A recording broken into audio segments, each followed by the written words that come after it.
has been an unprecedented 40% increase in inquiries from South Africans seeking alternative residence over the last 12 months. Leading international investment migration advisory firm Henley and Partners says South Africans now rank in 5th place after nationals from India, the US, Russia as well as the UK in terms of the number of requests to seek residence abroad. So for more on this, we're now joined by Amanda Smit from Henley and Partners South Africa to give us some clarity on what's really happening and some context. Amanda, good morning to you and thank you so much for your time. What is the reason behind this 40% increase that we're seeing here, just in terms of inquiries from South Africans seeking alternative residence?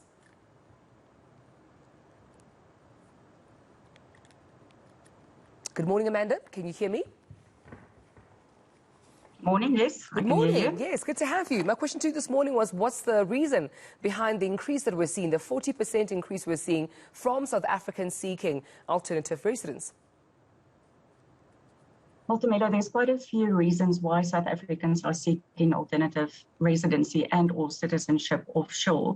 It obviously varies between, one family to the next, but the most reasons that we see is people wanting to get educational opportunities for their children. People are wanting to have more global mobility. Obviously, with our South African passport and the countries we can travel to visa-free, that's quite limiting. People are also looking to, obviously, in the past, it was always about diversifying assets offshore, but now it's also about having country diversification. Better healthcare systems, for example, better work opportunities, and a better lifestyle. And those are the top reasons. Yeah. And I know that the data also shows that we're ranking in 5th place. I mean, this compared to India, to the US, to the likes of Russia, as well as the UK.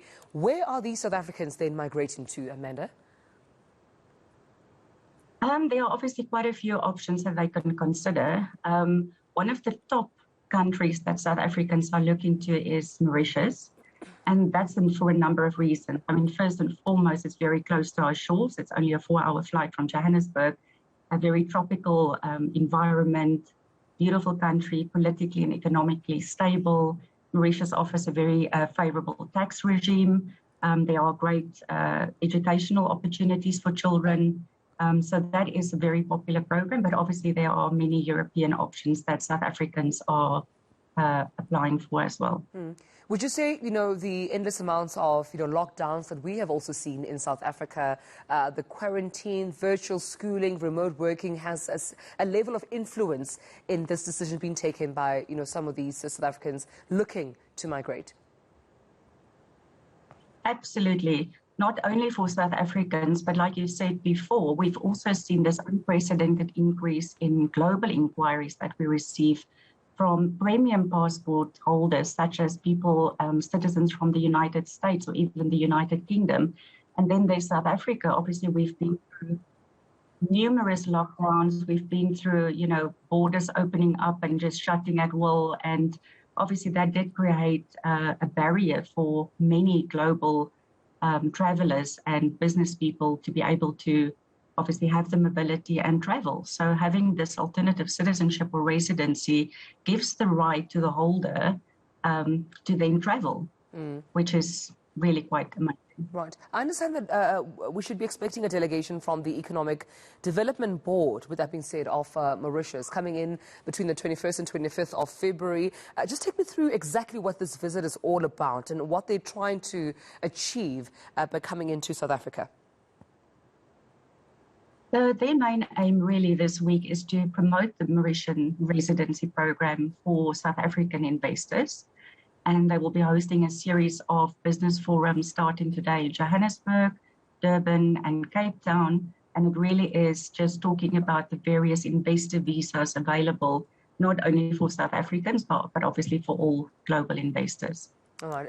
In your opinion, Amanda, is this good for South Africa or not? The movement and migration that we're seeing, especially at this rate, could it be, for the betterment of the country, or could it be for the demise of South Africa, given where we are economically and where, of course, post-SONA and pre the budget speech, I suppose government is trying to take, and steer South Africa in a certain direction? Yes, absolutely. So from Henley and Partners' point of view, obviously we're not working with immigration at all. And being a South African myself, we obviously want to keep all our talent in South Africa. From the wealthy investors that we assist in South Africa, they're all doing it mostly for insurance and for a plan B, and are not actually immigrating from the country, which is really good. We want people to stay here.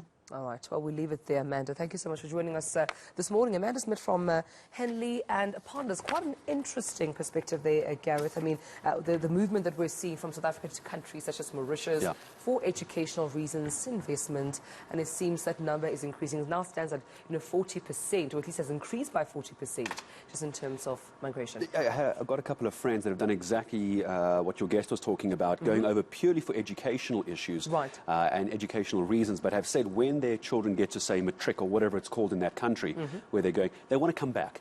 And that's what Amanda was talking about. You don't want to lose the expertise, but because of the concerns around education, go over, get through primary school, high school, and then come back. But the fact that so many parents I know are going because of schooling issues is a cause for concern as well. I think this is also a message to government, given what we're seeing with the Unfold and many other schools that perhaps we aren't reporting on. This could be a message to schools to get it together in the schooling system. So there's no need for a parent to move their child to even begin with. Right. Yeah.